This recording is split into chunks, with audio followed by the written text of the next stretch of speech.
చూస్ country delight, live better. ఇప్పుడే country delight app ని download చేసుకోండి.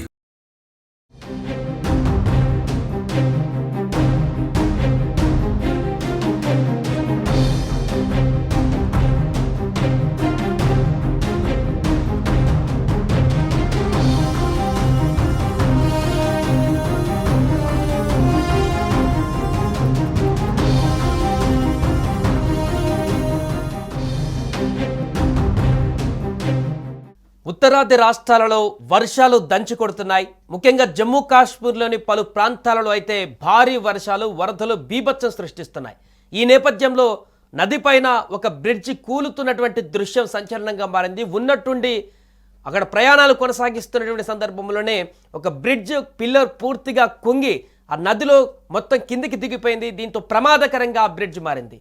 ఒకవేళ ప్రయాణిస్తున్న సమయంలో గనక ఆ బ్రిడ్జ్ కనుక పిల్లర్ కుంగినట్లయితే ఆ దాంట్లో గల్లంతయ్యేటువంటి పరిస్థితి ఉండేది. ఒక్కసారిగా ఇంత పెద్ద బ్రిడ్జ్ అక్కడ నదిపైన కుంగినటువంటి ఘటన, దానికి సంబంధించిన విజువల్స్ ఇప్పుడు వైరల్గా మారుతున్నాయి. సో ప్రస్తుతం అక్కడ వరదల బీభత్సం అయితే కొనసాగుతుంది. ఈ వరదల కారణంగా కతుబా జిల్లాలోని జమ్మూ పఠాన్కోట్ హైవేకి సమీపంలో ఉన్న సహార్ఖండ్ నది ఉప్పొంగడంతో ప్రధాన వంతెన అక్కడ కుంగింది. మరికొన్ని చోట్ల రహదారులు ధ్వంసమైపోయాయి. జమ్మూలో గత 24 గంటలలో 19 సెంటీమీటర్ల వర్షపాతం నమోదైనట్టుగా అధికారులు తెలిపారు. భారీ వర్షాల దాటికి నదులు, కాలువలు ప్రమాదకరంగా ప్రవహిస్తున్నాయి. దీంతో అక్కడి ప్రజలని అప్రమత్తం చేస్తున్నారు అధికారులు. పలు ప్రాంతాలలో వరద నీరు ఇళ్లలోకి చేరింది. డజన్ల కొద్ది వాహనాలు వరద ఉధృతికి కొట్టుకుపోయాయని అధికారులు తెలిపారు. ఎడతెగని వర్షాలతో Indian institute of integrative medicine వసతి గృహంలోకి వరద చేరగా 45 మంది విద్యార్థులు అక్కడ చిక్కుకున్నారు. హాస్టల్ గ్రౌండ్ ఫ్లోర్ వరద నీటితో మునిగిపోయిందని అధికారులు చెప్పారు. ఐఐఐఎం వద్దకు చేరుకున్నటువంటి పోలీసులు, ఎస్డీఆర్ఎఫ్ సిబ్బంది 5 గంటల పాటు శ్రమించి బోట్ల ద్వారా విద్యార్థులందరినీ సురక్షిత ప్రాంతాలకి తరలించారు. దీంతో వర్షాలు పడతాయని ముందే ఊహించాం. వర్షం ప్రారంభమైన వెంటనే శాస్త్రీయ విభాగంలోని 4 బ్లాకుల గ్రౌండ్ ఫ్లోర్ నుంచి విద్యార్థులను ఇప్పటికే తరలించారు. వర్షాలు ఆగిపోవడంతో మొత్తం ప్రాంతం మునిగిపోయింది. ఆగకపోవడంతో ఇక వరదలకు కారణం తెలియదు. స్థానికంగా ఉన్నటువంటి చెరువు కూడా నిండిపోయింది. విద్యార్థుల బస, ఆహారం కోసం ప్రత్యామ్నాయ ఏర్పాట్లు చేస్తున్నామని కూడా ఐఐఐఎం డైరెక్టర్ డాక్టర్ జబీర్ అహ్మద్ వెల్లడించారు.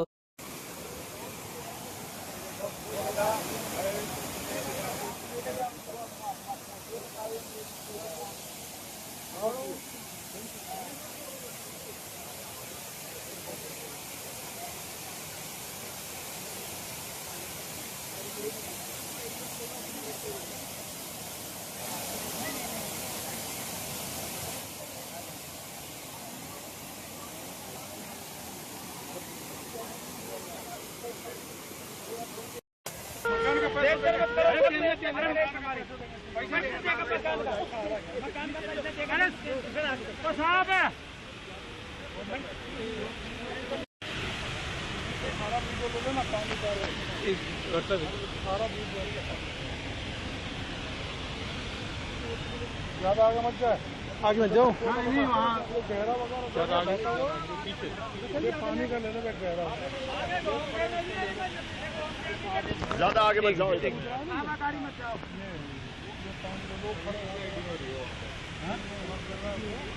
नहीं ये गिरना ही वाला है।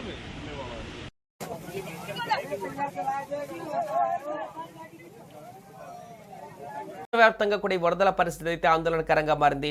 ఈ నెల 27 వరకు వాతావరణ శాఖ అంచనా వేసింది. అదే సమయంలో జమ్మూ కాశ్మీర్లోని వివిధ ప్రాంతాలలో భారీ వర్షాలు కురుస్తున్న నేపథ్యంలో సంబంధిత అన్ని విభాగాల అధికారులు అప్రమత్తంగా ఉండాలని ముఖ్యమంత్రి ఒమర్ అబ్దుల్లా ఆదేశించారు.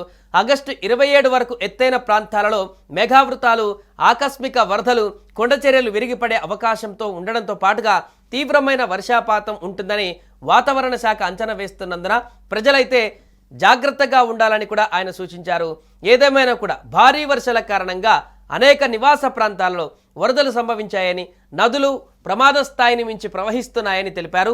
కంట్రోల్ రూములు చురుగ్గా పనిచేస్తున్నాయని కూడా చెప్పడం జరిగింది.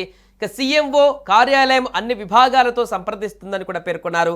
ప్రభావిత ప్రాంతాలలో నీటి సరఫరా, విద్యుత్ లాంటి అత్యవసర సేవలను పునరుద్ధరిస్తున్నామంటూ కూడా వెల్లడించారు. అలాగే ఉత్తరాదిలో భారీ వర్షాల కారణంగా వేర్వేరు ఘటనల్లో ఇప్పటివరకు 24 గంటల వ్యవధిలోనే 11 మంది మృతి చెందారు. ఒక్క జార్ఖండ్లోనే 5 మృతి చెందారు. ఉత్తరాఖండ్ను మరోసారి వరద నీరు చుట్టుముట్టింది. చమోలీ జిల్లాలో కుంభవృష్టి కురవడంతో ఇల్లు కూలి ఒక మహిళ మరణించింది. భవన నిర్మాణ వ్యర్థాల ఉత్తరకాశీ జిల్లాలో యమునా నదికి అడ్డుపడడంతో ఏర్పడినటువంటి కృత్రిమ సరస్సులో నీటి మట్టం 12 అడుగులు తగ్గిందని అధికారులు తెలిపారు. దీంతో కొంతకాలంగా నీటి అడుగున ఉన్నటువంటి శ్యానాచట్టి వంతెన పైకి తేలిందని కూడా పేర్కొన్నారు. ఇక మరోవైపు హిమాచల్ ప్రదేశ్లో జూన్ 20న ఋతుపవనాలు ప్రారంభమైనప్పటి నుంచి ఇప్పటి వరకు మొత్తం 298 మంది ప్రాణాలు కోల్పోయారని రాష్ట్ర విపత్తు నిర్వహణ అథారిటీ తెలిపింది.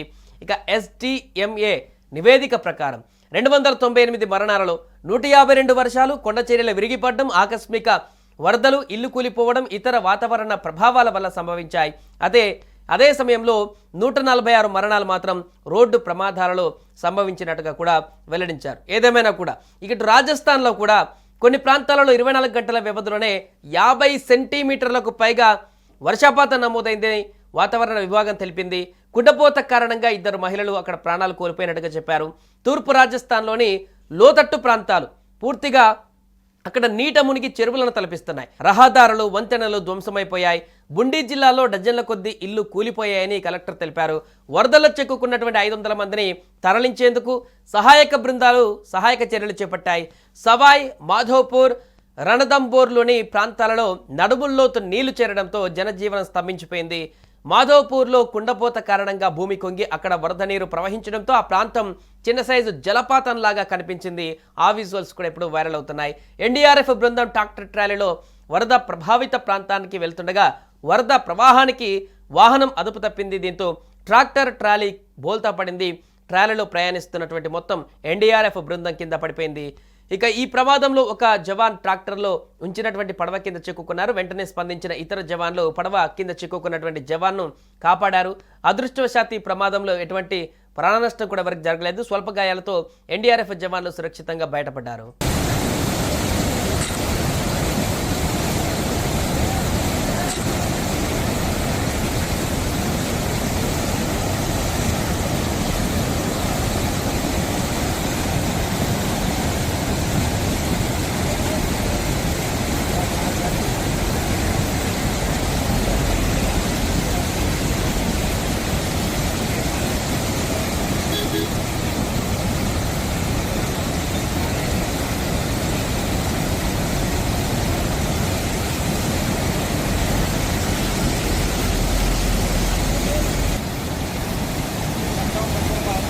సుమన్ టీవీలో మీ పర్సనల్ అండ్ బిజినెస్ ప్రమోషన్స్ కోసం కింది నెంబర్కి కాంటాక్ట్ చేయండి. డ్రగ్స్, గంజాయి లాంటి చెడు వ్యసనాలకు దూరంగా ఉండండి. తాత్కాలిక ఆనందం కోసం జీవితాలని నాశనం చేసుకోవద్దు. డ్రగ్స్ విక్రయాలు, దందాలు నిర్వహిస్తే 1800-599-6969 టోల్ ఫ్రీ నంబర్ కి కాల్ చేయండి. డ్రగ్స్, గంజాయిని నిర్మూలిద్దాం, భవిష్యత్తును కాపాడదాం.